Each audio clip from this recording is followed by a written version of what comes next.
চুপ থাকতে পারলাম না, তাই আব্বুকে আমার মনের কথাগুলো বললাম। আচ্ছা আব্বু, তোমরা আজ পর্যন্ত ম্যাডামকে দেখতে চাইলে না, আমাদের হাসি খুশি মেনে নিলে, আবার বিয়েও দিয়ে দিলে, অথচ পরিবারের একটা সদস্যকেও দেখলাম না। এটা কি করে সম্ভব? তোমরা কি আগে থেকেই ম্যাডামকে চিনতে?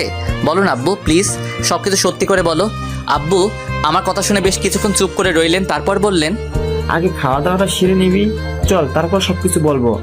আমি আর ওনার মুখের উপর কথা বলতে পারলাম না, তাই আমরা গেলাম খাবার টেবিলের কাছে, গিয়ে দেখি সবাই বসে পড়েছে, অথচ ম্যাডাম নেই। আর আমার বন্ধুরা তো আছে খাবার ধান্দায়, আর আমাকে দেখে হাসছে, কারণ ওরা এখনো ব্যাচেলার আর আমার জীবন শুরু হওয়ার আগে শেষ হয়ে গিয়েছে। তারপর আমি আর আব্বু একসাথে খাবার খেলাম, শুধু দেখলাম আম্মু কিছু খাবার তার ঘরে নিয়ে গেল, মনে হয় ম্যাডামের জন্য। তারপর অনাত্মীয় স্বজনদের বিদায় দিতে রাত হয়ে গেল, শুধু খালামণিরা রয়ে গেলেন। ওনারা নাকি থাকবেন, কিন্তু ওনাদের সাথে অহনাকে দেখলাম না। পাগলিটা গেল কোথায়? আগে সবসময় আমাকে গালাগাল দিত, ঝগড়া হতো, স্কুলে ভর্তি হওয়ার পর তার সাথে কথা হয়েছিল, তারপর আর হয়নি।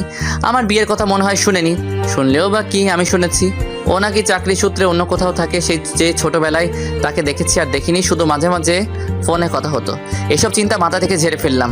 এখন বন্ধুদের সাথে ছাদে বসে আড্ডা দিচ্ছি। কিছুক্ষণ পর চলে যাবে এরা, জানি না আবার কবে দেখা হবে। আড্ডা দিতে দিতে 11টা বেজে গেছে, বন্ধুরাও বিদায় নিয়েছে। এখন আমি একাই ছাদে দাঁড়িয়ে আছি। হঠাৎ আব্বু এসে আমাকে বললেন, কিরে এখানে একা দাঁড়িয়ে দাঁড়িয়ে কি ভাবছিস? যা ঘরে যা, বৌমা একা আছে রুমে। আমার আবার সেই প্রশ্নগুলোর কথা মনে পড়ে গেল, তাই আমি আব্বুকে হেসে হেসে বললাম, আমি কিন্তু এখন আমার প্রশ্নের উত্তর পেলাম না। আব্বুও হেসে হেসে বললেন, ওই এই কথা, যা রুমে যা, তোর সব প্রশ্নের জবাব পেয়ে যাবি। তাই আমি ছাদ থেকে নিচে নামছিলাম, হঠাৎ আমার ফোনে একটা কল এলো। ফোনটা বের করে দেখে একটা অচেনা নাম্বার, তাই ফোনটা রিসিভ করে একটা সালাম দিলাম, কিন্তু কোনো জবাব পেলাম না। আবার বললাম, কে আপনি? আর শোনা গেল একটা চাপা কান্নার আওয়াজ। হ্যাঁ, কেউ কাঁদছে। আমি অবাক হয়ে বললাম, কে আপনি? কাঁদছেন কেন? এবার উপাস থেকে বলল, আমি তোমাকে নিজের থেকেও বেশি ভালোবেসেছিলাম, আর তুমি তার এই প্রতিদান দিলে।